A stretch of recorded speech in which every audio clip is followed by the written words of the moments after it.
Hey you! What are you doing watching this? This is junk food! Well, I like junk food. Yes, but this is new!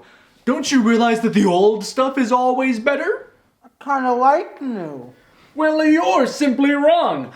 I'm Mr. Jako, and I'm gonna show you that old school is always better.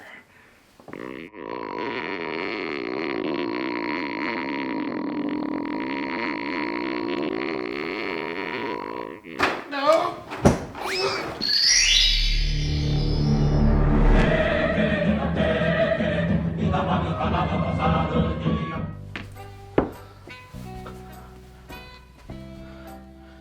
Where am I?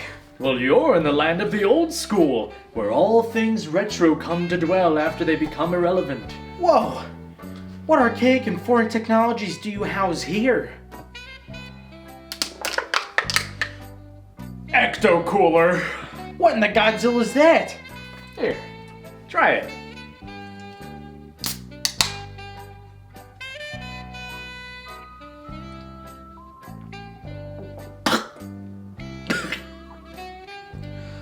That's f***ing gross! Ooh, well, clearly, you were robbed of a wonderful childhood.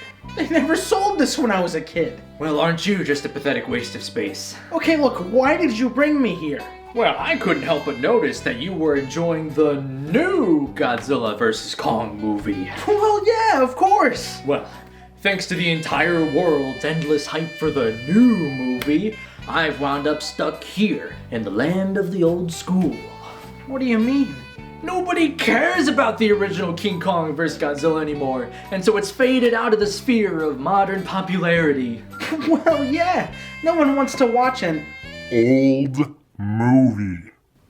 What? The old movie is an uncontested masterpiece of kaiju cinema! Don't you understand? Oh, you kids think you're so cool these days with your CGI and your American Godzilla movies, but you're blind to the fact that deep down, those movies are unadulterated, unabashedly pure garbage!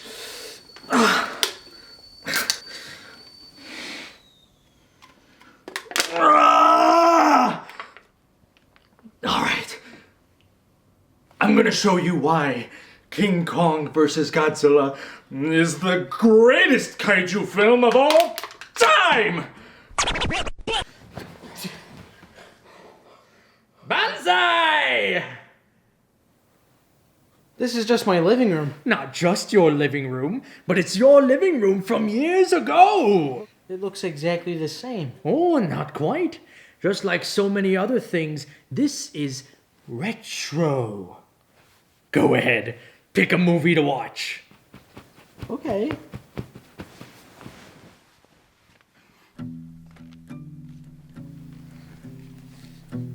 I used to have all these when I was younger. Superhuman Samurai Cyber Squad. I used to watch this all the time. And they're all just as wonderful today as they were when you were a kid. Now, oh, why don't we pop this one in? Okay. King Kong vs. Godzilla marked the 30th anniversary of Toho Studios, and they made sure to go all out on their main celebratory dish. You may not realize it at first, but King Kong vs. Godzilla was a very culturally relevant satire and comedy at the time of its release. During a major boom in commercialism in the Japanese television industry, along comes Ishiro Honda once again to implant some delicious social commentary into the now blooming kaiju genre.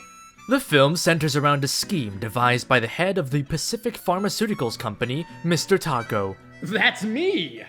In an effort to boost the ratings of his television shows, he sets his men out to Faro Island to capture a mysterious giant monster of legend, revealed to be King Kong. As he brings the monstrous ape back to Japanese waters, Godzilla awakens and begins rampaging throughout the countryside, wrapping with a climactic showdown between the two giants.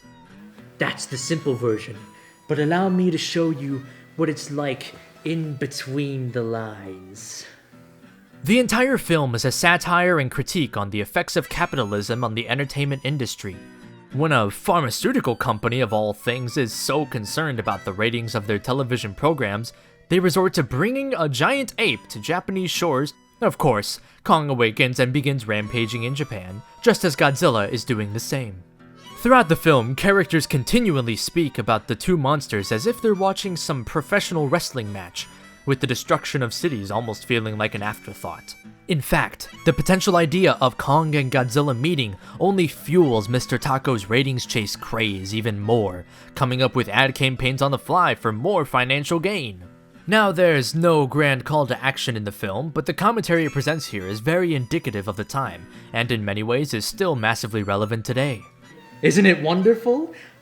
That's not something you'll find in your Hollywood blockbusters. If we want to take the analysis of King Kong vs. Godzilla further, we can even view the film as a battle between tradition versus progression. Godzilla, being the Japanese native kaiju, represents the status quo of the past and present, embodying the simple, older aspects of society, while Kong represents the progressively growing nature of technology and capitalism within society. This symbolic nature of the kaiju can be traced within the film as well. Godzilla is stopped dead in his tracks by an incredible technological feat by Japanese forces, something that hardly ever happens in any other G film. Kong, on the other hand, literally consumes the exact same technology, inheriting its power and becoming even stronger in the process, eventually allowing him to emerge semi-victorious against the more traditional ideals. Godzilla is what the public is first drawn to when he shows up in the newspapers. He is familiar. Characters in the film all immediately recognize him and know exactly what he stands for, while Mr. Taco immediately retaliates by proclaiming that his new monster is far superior and could destroy Godzilla in battle, and soon after, King Kong graces the front page of the newspaper. Honda seems to try and display that the progression of modern and traditional culture are inversely proportional to each other. But at the very end, they both end up walking away from the battle alive, with King Kong swimming out to sea, showing that progression of modern culture, capitalism, and technology can't be truly killed off, and Godzilla returns to the sea, as the traditional culture lies dormant, not visible to the naked eye, but certainly not to be forgotten. So, what do you think? Don't you see how brilliant and profound the old school movies like this one are? Huh. I mean, that's interesting. I don't really remember all that stuff being in there when I was a kid.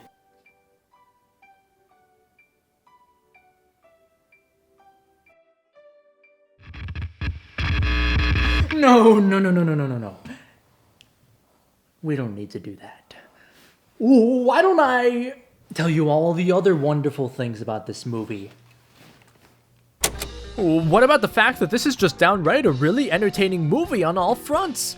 So many times you hear people whine about how human characters in Godzilla films are boring and bland and take away from the monster action. However, I will proudly take it to my grave that King Kong vs. Godzilla has some of the most entertaining human aspects of any kaiju film. Mr. Taco alone delivers such an energetic and hilarious performance that is unlike anything in another Godzilla film, with so many funny lines and visual gags that make him a treat to watch anytime he's on screen. All the other characters have their own fun little quirks and adventures that they go on as well, keeping you invested and interested for the entire runtime. And it's not just the human characters that have personality. Both titular kaiju have so much character and life put into them that each of them feels so distinct in their actions, mannerisms, and fighting style. Kong is the drunken, hardened, loose cannon who doesn't have to play by the rules, with some hilariously expressive faces when he comes face to face with Godzilla. The Big G, on the other hand, is almost a bit maniacal, constantly taunting his foe and clapping like a lunatic when he lands a good hit in. Godzilla fights with a bit more brute force, acting a bit like a flamethrower in some scenes, with Kong as the clear underdog, clever, and constantly scheming and developing his next maneuver, but at the same time, also knows when to drop out of a fight because he has no chance of winning. Whether there's entertaining human scenes happening or insanely thrilling and fun monster sequences, King Kong vs. Godzilla captures your attention for its entire runtime. Yeah, it's a fun movie, but like... What? Are you saying there's something wrong with it? I mean, it's just... I think there's still some just really big flaws with this one. I mean, come on. Look at Kong. Arguably the primary monster of the movie, his suit looks like complete garbage. I bet you I could do 10 times better with stuff that I find at Spirit Halloween. Oh, I see. You're trying to bait me here. Well, see, I love this Kong design so much. It is my favorite. I won't say anything bad about it. Oh, no, no! Oh, give me back my glasses. I can't see without those. Oh. Look, even putting aside Kong's awful design, I think the pacing can be a bit off-putting at times. Like a lot of the Showa flicks, it just kind of ends with no real final resolution to any of the characters. Like, come on, wouldn't it have been hilarious to see Mr. Tako get some real comeuppance for inadvertently destroying countless sections of Tokyo? No, stop talking! And honestly, I find some of the comedy great, but the film just kind of comes across as cheesy. No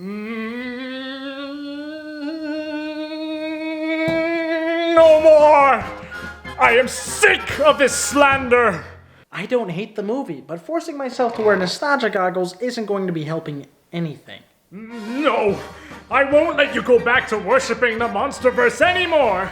Who said I worship it? Look, I'm just excited to be getting new Godzilla content year after year for the first time in my life. These films are garbage! The new Godzilla vs. Kong is directly going against the message of the original film! Look how over-commercialized 2021's Godzilla vs. Kong has become! Don't you see the pure irony in how this film is exactly what the original was making fun of and criticizing? Well, just like you said, the growth of capitalism can't be killed, but the old and traditional culture of yesterday will still be remembered? Wouldn't that make the old film better and the new film worse?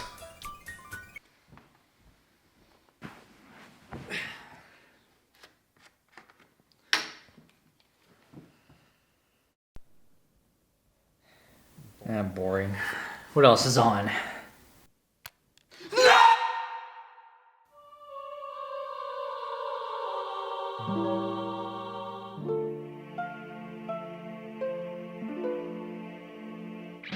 Thanks to all our Patreon supporters who made this video possible, including Liquid Pestar, A. Souza Productions, Alonzo Gee, Andy Desiderio, A Sam Called Sam, Azriel, B, Belaski Films, Casual Ronin, Christian Stamolis, Devin Pitsley, Eric Guzda, Eric Trin, Gabriel Zunzanigui, Godzilla Productions TV, Goji73, Godzilla 1985, Jaws Infinity, Lloyd Beal, The G-Team 2, Mason Ramon, Pacific Zilla, Professor Kaiju, Sentry Blue, Sergio Camacho, Terry Smith, The Immortal Red Fox, The Toho Society, Ultraman Ultimo, Whalezilla, Inaba, Prestige, Dustin Beadle and the Next Decade Productions, Gojira 91, Jacob Baines, Jaws-Man, Jeff King, Kaiju X, Laura Fitkin, Ryan Zeton, Simply Eldritch, William Zorio, and Hayden Bell.